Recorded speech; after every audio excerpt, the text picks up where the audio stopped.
I've been in 3 long-term relationships. I've also been in many short ones. Here are the things I found to be true. You have to both really want to be there. Try to delight in each other and have fun together. You have to be willing to bend for each other without feeling exploited. You have to be able to give the other person enough empathy that even if they make a mistake with you, you will understand it. It has to be accepted that you are both humans and humans make mistakes. Spend time together so that you can reconnect, particularly if one or both of you are having a tough time. If you start to feel attracted to someone else, inevitable, avoid them at all costs. Both of you should have the freedom to pursue your dreams, have different opinions and maintain other friendships. If all you have is each other, you will crush each other to death with your needs.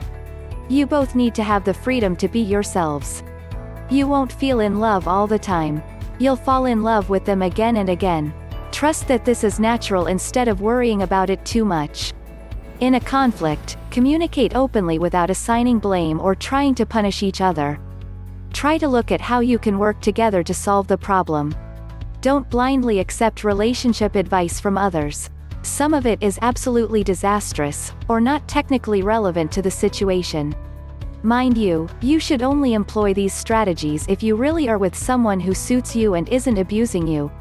The mistake I made was trying imperfectly to employ these strategies with men who weren't really right for me, and I ended up staying even after I really should have left, because I thought all relationships were just a matter of effort rather than inherent compatibility.